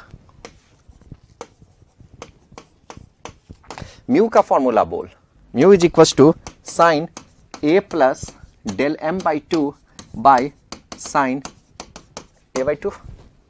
मिनिमम डेविएशंस के लिए यही फॉर्मूले होते। सेट कर इसको, म्यू का क्या वैल्यूज दिया हुआ है 7/4 equal to sine a, minimum deviation equal to angle of prism, ये दोनों बराबर है तो a प्लस ए क्या हो जाएगा 2a, ठीक है ना, a plus A 2a/2 2a/2 by sine a/2। चलो इसको कैंसिल करता हूं, ये कैंसिल होगा, हमारे पास एक निष्कर्ष आ गया 7/4 is equal to sine a by sine a/2, और एक ट्रिगो का फॉर्मूला आप जानते हो हाफ रूल से, sine x equal to 2 sine, ये फॉर्मूला होता है, sine 2x equal to 2 sine x into cos x। तो हाफ रूल का क्या फॉर्मूला हो जाएगा, sine x equal to 2 sine x/2 cos x/2। तो यहां सेट कर दो, साइन a क्या लिखो 2 sign a/2 cos a/2 by sine a/2, इससे ये कैंसिल हो जाएगा। तो अब जस्ट सॉल्व करो ना, सॉल्व कीजिए, ये 2 इधर आ जाएगा, 7/8 is equal to cos a/2, इसीलिए कॉस, अरे सही है ना, कुछ छूटा तो नहीं,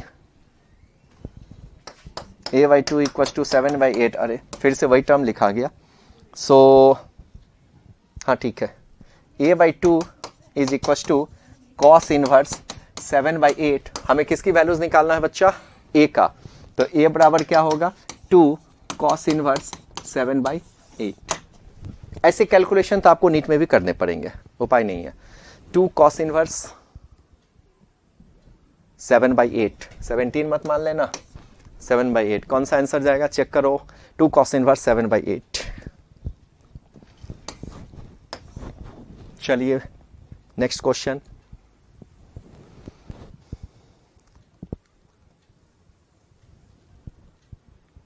चलो देखो जी, एक 800 kg का सैटेलाइट है, circular orbit of radius about the earth, how much energy required to transfer it a circular orbit of radius 3 RE। कितनी एनर्जी, तुम्हें पता है जो एनर्जी का डिफरेंस होगा ना वही होगा एनर्जी का डिफरेंस। एनर्जी क्या होता है, एक तो energy kinetic plus potential energy के फॉर्म में होगा, तो टोटल एनर्जी कितना होता है इसका minus G m1m2/2r, this is the total energy. अब इनिशियल एनर्जी क्या है हमारा 3/2r माइनस G m1m2, यहां पे आपको सॉल्व करना पड़ेगा 2 इंटू 3/2 इंटू RE, इससे ये कैंसिल हो जाएगा, माइनस G m1m2/3RE, ये हो गया किसकी वैल्यूज, अरे किसकी वैल्यूज, इनिशियल एनर्जी की। अब बारी है हमारी how much energy required to transfer circular orbit, यहां से यहां आने में, अरे तुम कैसे इलेक्ट्रोस्टैट का भी क्वेश्चन बनाते थे, जो चार्ज को 4 चार्ज पार्टिकल्स के स्क्वायर में रखा, इसको कन्वर्ट करना है इसमें, तो यहाँ की पोटेंशियल एनर्जी वहां की पोटेंशियल एनर्जी का डिफरेंस, तो यहाँ पे टोटल एनर्जी डिफाइन होगा काइनेटिक प्लस पोटेंशियल Gm1m2/2r, ध्यान रखना इसका। तो E2 की क्या वैल्यूज हो जाएगी, माइनस Gm1m2 बाय क्या रेडियस है 3r इंटू 2, अरे ये वाला 2, तो ये हो जाएगा माइनस Gm1m2 बाय 6re। इसीलिए हमको जो एनर्जी चाहिए, energy required, that is equal to actually delta e is equal to E2 minus E1। Solve कर लेना भाई, इसमें से इसको माइनस कर दोगे, इसमें से इसको माइनस कर दोगे, तुम्हें आर का values about the earth, how much energy required to transfer in a circular orbit of radius RE, आपको माइनस कर देना पड़ेगा और आपके पास आंसर आ जाएगा 8.5 समथिंग ऐसा, देख लो। ओके, आगे बढ़ते हैं, let's see.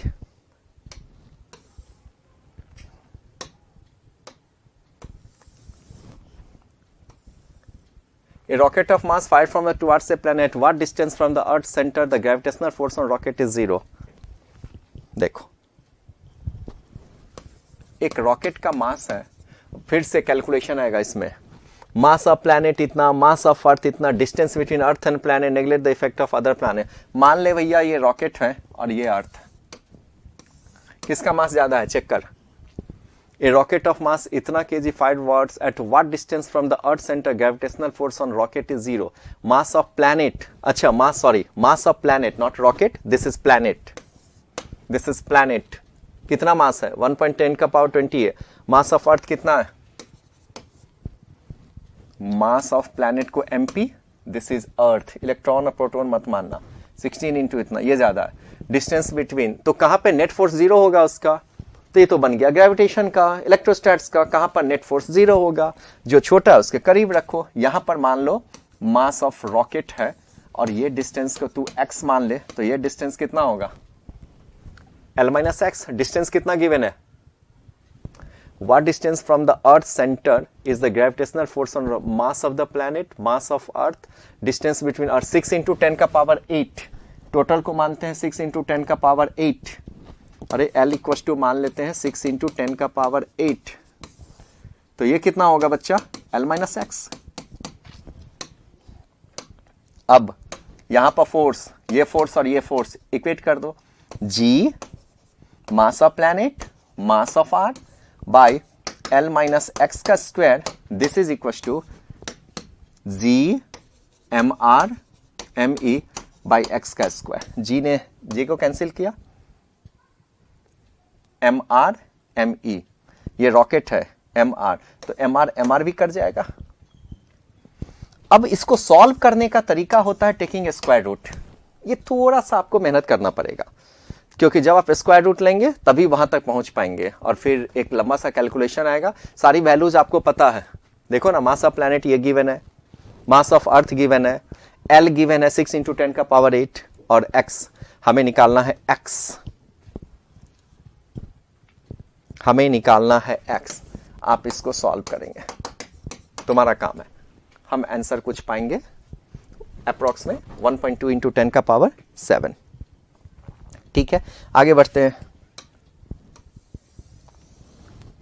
From the sun if earth is इतना किलोमीटर अवे, मुझे बताओ अर्थ को एक कंप्लीट ऑसिलेशन अराउंड द सन में कितना समय लगता है, टाइम पीरियड ऑफ अर्थ कितना, 1 ईयर, तो टाइम पीरियड ऑफ सैटर्न कितना, 27 ईयर, रेडियस ऑफ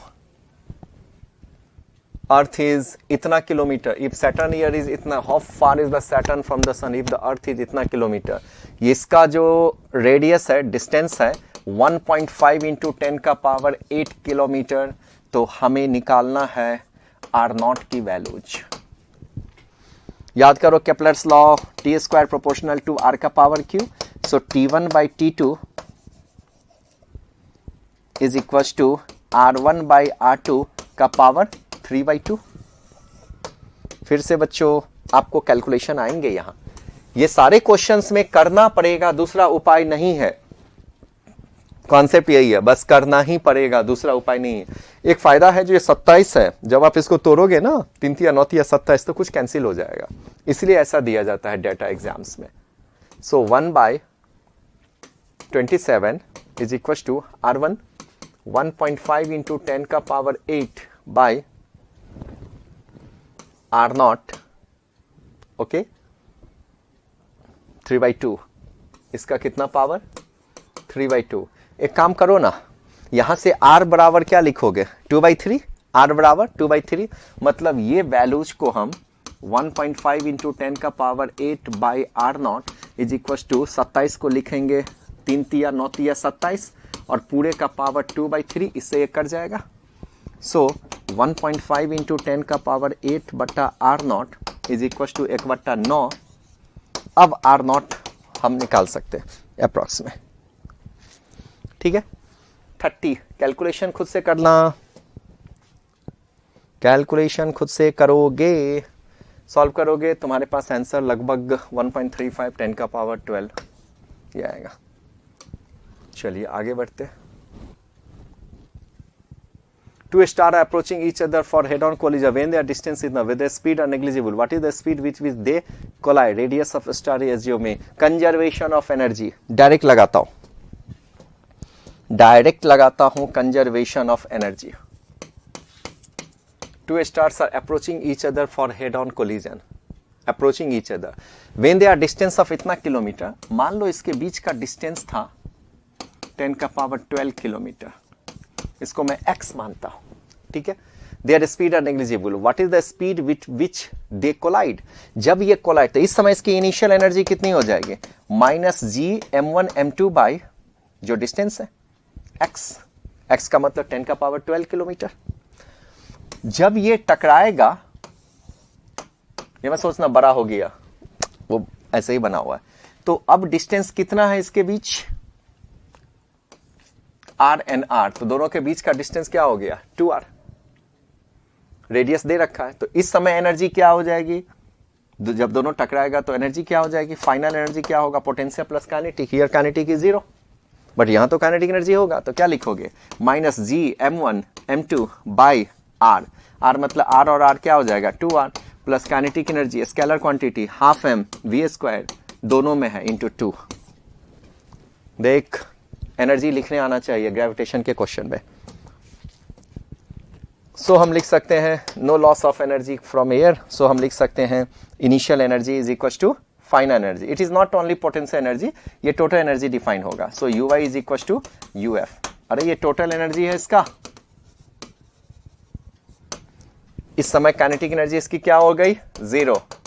क्यों 0 हो गई साहब, क्योंकि each other head on when they are इतना approaching each other, negligible speed दिया हुआ है, बस दोनों को इक्वेट कर दो। U initial equal to U final, हमें निकालना है V, easily you will get your answer. Okay चलो जी आगे बढ़ते हैं।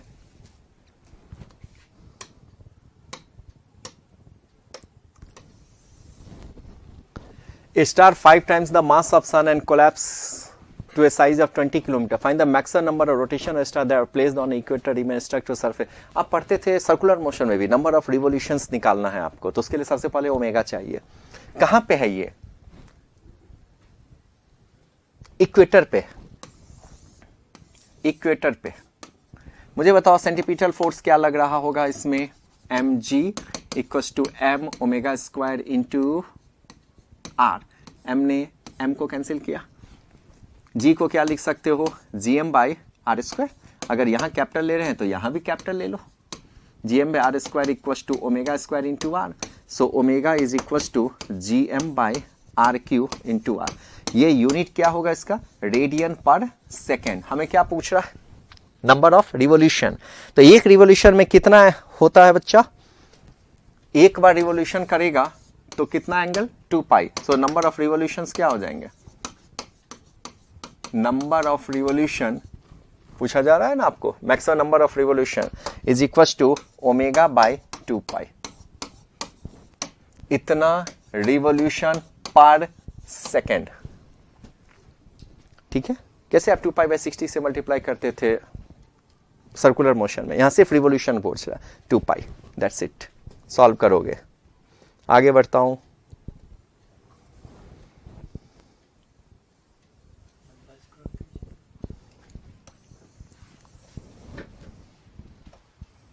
चलो बच्चों,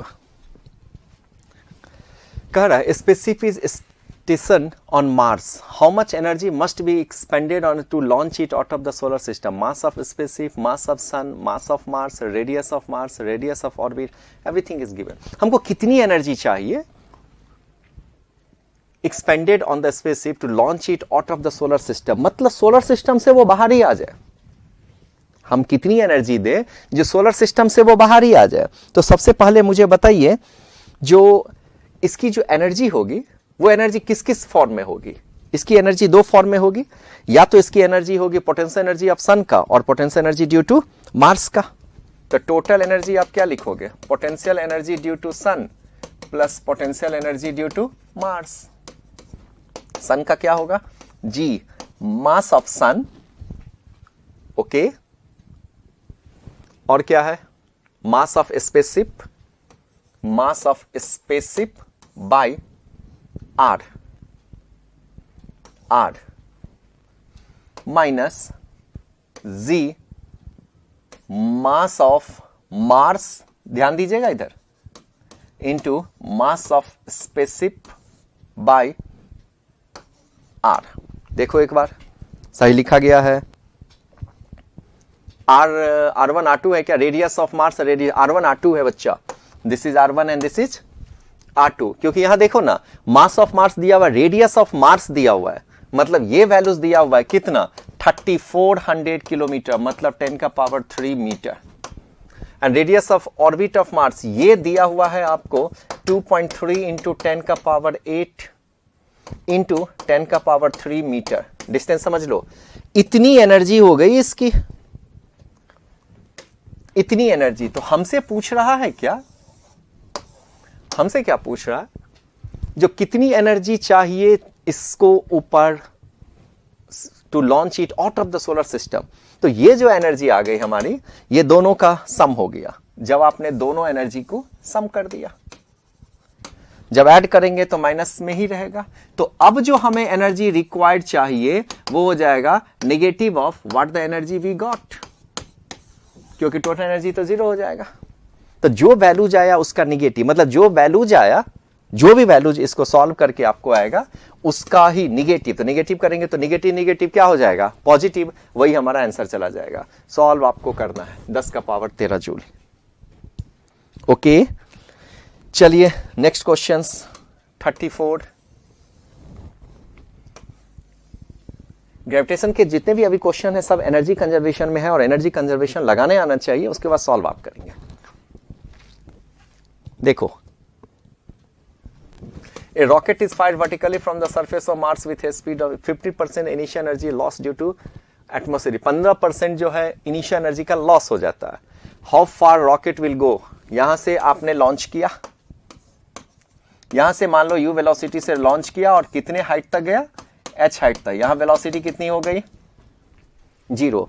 तो कितनी एनर्जी लॉस हुआ है यहाँ पे, 15% of the energy is loss. तो बचा होगा कितना, आपने 15% अगर लॉस कर दिया तो बचेगा कितना, 85%। तो 85% ऑफ एनर्जी मतलब हाफ m² ये हो गई काइनेटिक एनर्जी।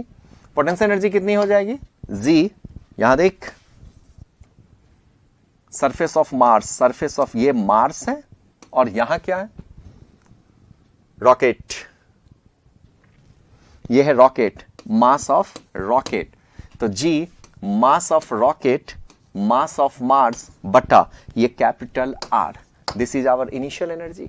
जब आप फाइनल जाओगे तो काइनेटिक एनर्जी 0 होगा, पोटेंशियल एनर्जी कितनी हो जाएगी, -G mR बाय सेंटर से डिस्टेंस R प्लस H। बस यही करना है बच्चा, तुम्हें निकालना क्या है, H की वैल्यू सॉल्व करना पड़ेगा आपको। H। सॉल्व करेंगे, कुछ आपके पास आंसर आएगा दिस वन, देख लो। ठीक है, आगे बढ़ते हैं। ओके बच्चों, चलो नौ 35 क्या दे रखा है, एक रॉड जो है lying freely is heated, no thermal stress is develop in it. Of course, because thermal stress तब डेवलप होगा जब दोनों तरफ से क्लैंप होगा, यहां कोई थर्मल स्ट्रेस डेवलप नहीं होगा, because the heating the length of the rod increases. ये भी सही है, बट वो इसका रीजन नहीं जाएगा, सीधी सी बात है। तो हमारा आंसर चला जाएगा first, R is not the correct explanation of A. आइए 36, the effective power of combination of 8 identical convex lens which are kept in contact along principal x 32 diopter। तो हमसे क्या पूछ रहा है, find the focal length of each। आपको पता है जब पावर जो होता है वो अलजेब्रिक सम होता है, तो कितना है आपका 8p, ये किसके बराबर है 32, तो p बराबर क्या हो जाएगा 4, इसलिए फोकल लेंथ बराबर क्या लिखेंगे 1/p equals to 1/4 metre, centimetre में इंटू 100, 25 सेंटीमीटर। 36, आगे बढ़ते हैं।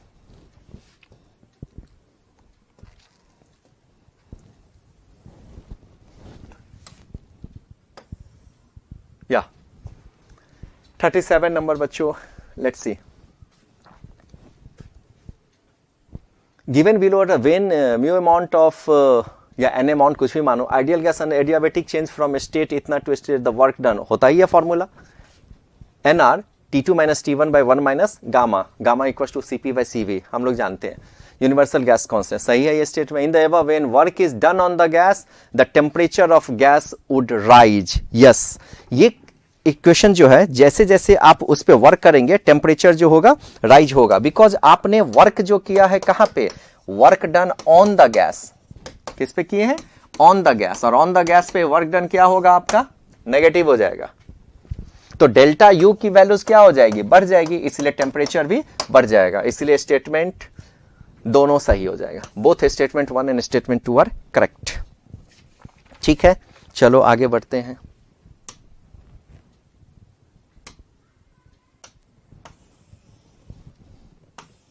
कह रहा है जो सेम साइज convex lens से object is placed at 25 centimetre और 50 centimetre from the lens, the focal length u की वैल्यूज क्या दिया हुआ है -25 सेंटीमीटर, u1 u2 की क्या वैल्यूज है -15 सेंटीमीटर।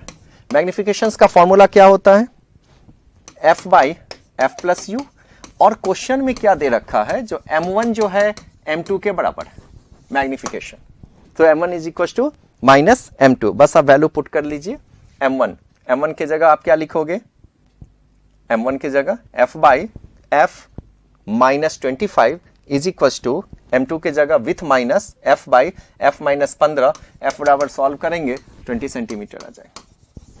फिर से सुनो, इस फॉर्मूला में f by f plus you है ना, तो f बाई f माइनस 25, उधर क्या सेट होगा minus f minus 15, f equal to 20 centimetre. आगे बढ़ते हैं।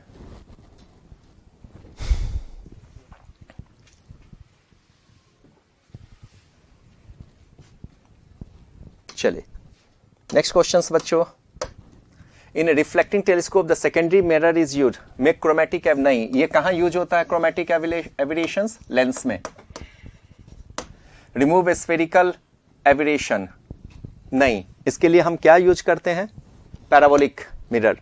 Reduce the problem of mechanical support, reduce the problem of mechanical support, move the eyepiece outside the telescopic tube, it is correct. Actually होता क्या है ना, यहाँ पे जो वो सेकेंडरी का काम क्या होता है ना, विजन को अच्छे से दिखाना, वहां से जो प्राइमरी से लाइट आता है वो बहुत प्रॉपर नहीं होता है, तो सेकेंडरी जो है वो क्या करता है आईपीस को आउटसाइड द टेलीस्कोप ट्यूब की तरफ मोड़ देता है, जिससे कि हमारा विजिबिलिटी क्लियर हो, और कोई काम नहीं है इसका एक्स्ट्रा। तो 4 ऑप्शन जाएगा। Match the list, match the list. देखो बच्चों, आइसोबारिक क्या कांस्टेंट, प्रेशर कांस्टेंट, यही सॉल्व करो, प्रेशर कांस्टेंट। हमें क्या करना है, मैच द कॉलम करना है।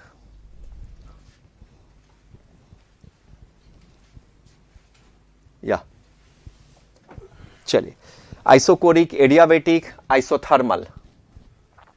तो देखो यहां पे प्रेशर कांस्टेंट है, प्रेशर जो है वो कांस्टेंट है, तो अगर आप फ्लॉट मैं यहां पे लिख रहा हूं सबको, फ्लॉट लगाएंगे तो delta Q is equal to delta u plus pressure constant है तो वर्क डन क्या होगा, पी डेल्टा भी, तो हमारा ये आंसर जाएगा। मिला देते हैं, ऐसे ही थियोरेटिकल बन जाएंगे ये। आइसोकोरिक वॉल्यूम कांस्टेंट, अगर वॉल्यूम कांस्टेंट होगा तो वर्क डन किसके बराबर होगा, 0। सो हम लिख सकते हैं जो isochoric, so delta Q is equal to delta U. Adiabatic Q constant, delta U 0, delta U 0, so adiabatic से delta U 0। Isothermal temperature constant, delta U 0, तो so delta Q is equal to delta W. तो क्या answer चला जाएगा, first. ए का 4 check कर लो, B का 2, सी का 3 और डी का फर्स्ट। आगे बढ़ते हैं।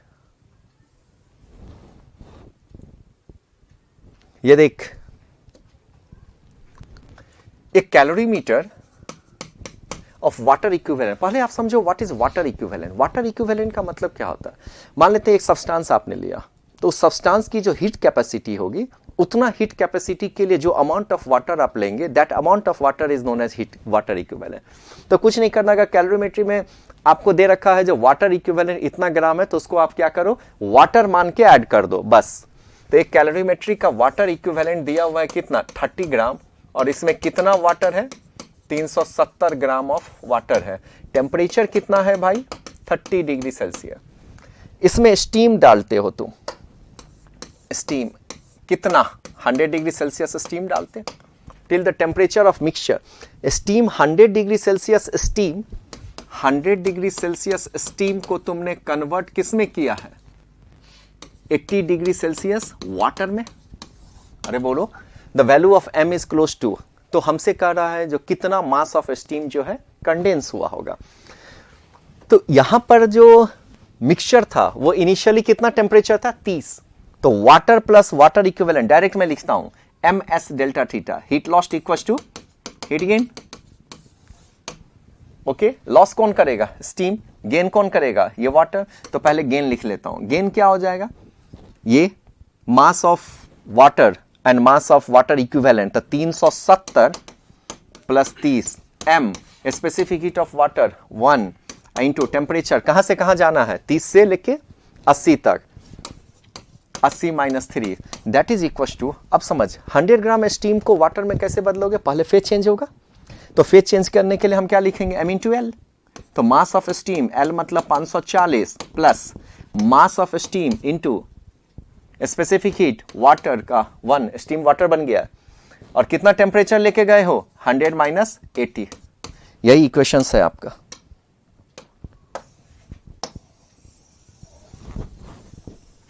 फिर से समझो, कितना स्टीम को कंडेंस करोगे, तो स्टीम जो कंडेंस होगा 100 डिग्री सेल्सियस स्टीम को कहां तक लेके जाना है, 100 डिग्री सेल्सियस स्टीम को 80 डिग्री सेल्सियस वाटर तक जाना है। तो पहले स्टीम कन्वर्ट होगा 100 डिग्री सेल्सियस वाटर, और 100 डिग्री सेल्सियस वाटर से 80 degree Celsius water, phase change हुआ ml, टेम्परेचर चेंज हुआ ms delta theta, water equivalent ms delta t। बस इसको सॉल्व करना है, तो में m निकल जाएगा।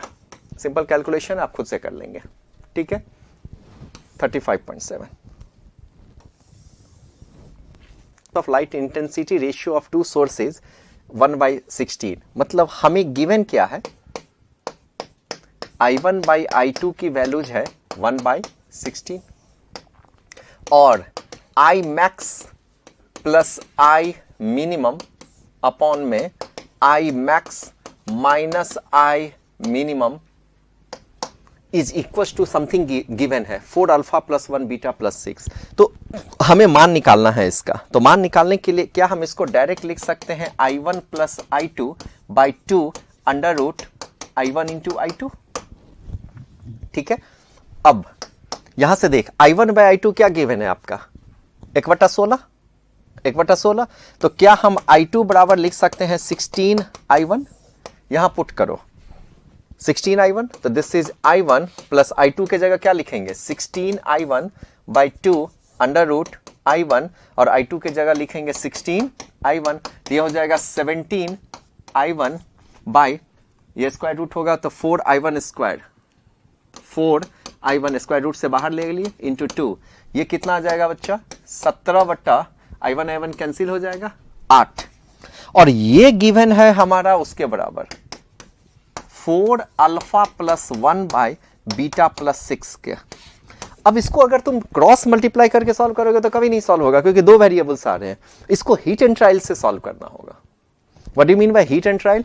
हम ऑप्शन से भी देखेंगे जो क्या वैल्यूज रख दें, क्योंकि हमें पूछ रहा है अल्फा बाय बीटा का वैल्यू, अल्फा का क्या मान रखेंगे और बीटा का क्या मान रखेंगे, जो ये वैल्यूज आ जाए 17/18। आप ऑप्शन से देख के भी रख सकते हैं, आप ये रखो ये रखो ये रखो, क्योंकि वैसे सॉल्व करोगे तो ये बहुत टाइम लगेगा इसको सॉल्व करने में, और ये सॉल्व ही नहीं होगा क्योंकि दो अननोन है इसमें। तो एक काम करते हैं,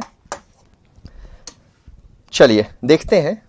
यहां हमें क्या चाहिए 17, तो अल्फा का वैल्यूज अगर हम 4 रखते हैं, हीट एंड ट्रायल से ही सॉल्व करना पड़ेगा।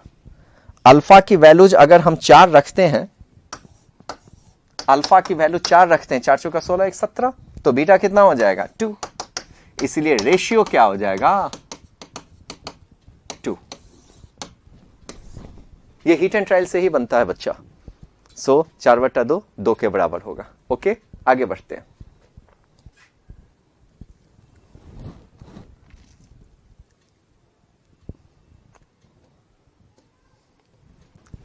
A microwave's wavelength falls normally slit of it itna, the angular speed of central maxima of diffraction pattern screen is itna meter away from the slit will be। हम जानते हैं formula d sin theta is equals to lambda. So sin theta किसके बराबर हो जाएगा lambda by D. Lambda क्या है तुम्हारा 0.5/1, इसको लिखेंगे 5/10 is equal to 1/2। So theta का क्या मान 30 डिग्री। पूछ क्या रहा है हमें angular speed, angular spread. So angular spread is equal to 2 theta, this equal to 60 degree.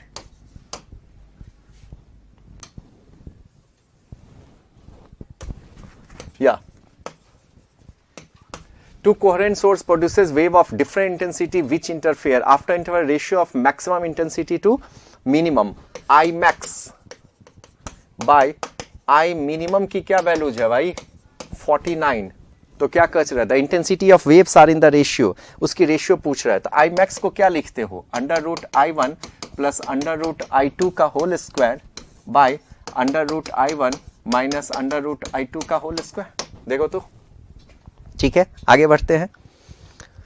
That is equal to क्या दिया हुआ है 49, स्क्वायर रूट ले लो, ये हट जाएगा तो अपने पास आ जाएगा √I1 plus √I2 by √I1 minus √I2 is equal to 7। ये हटा तो स्क्वायर रूट आ गया। सॉल्व करते हैं आगे, मल्टीप्लाई करो तो आ जाएगा अपने पास √I1 plus √I2 is equal to 7 √I1 minus 7 √I2। ये इधर आ जाएगा, ये इधर आ जाएगा, तो 7I2। तो यहां से हम I2 कॉमन ले लें, √I2 कॉमन ले लेंगे, ये इधर आएगा 7 1 ए डायरेक्ट लिख दिया, ये इधर आएगा √I1 कॉमन ले लो 7 minus 1 6। So I1 by I2 का under root is equal to 8/6। बोलो जी। तो हमें वैल्यूज क्या किसका निकालना है I1 by I2 equal to क्या हो जाएगा 64/36। 64 बाई मतलब ये स्क्वायर रूट हटेगा तो उधर चला जाएगा, तो आंसर क्या आएगा अपना 64/36। 4 से कैंसिल करो, 16 चौका 64 9, दिस इक्वल टू 16:9। नेक्स्ट,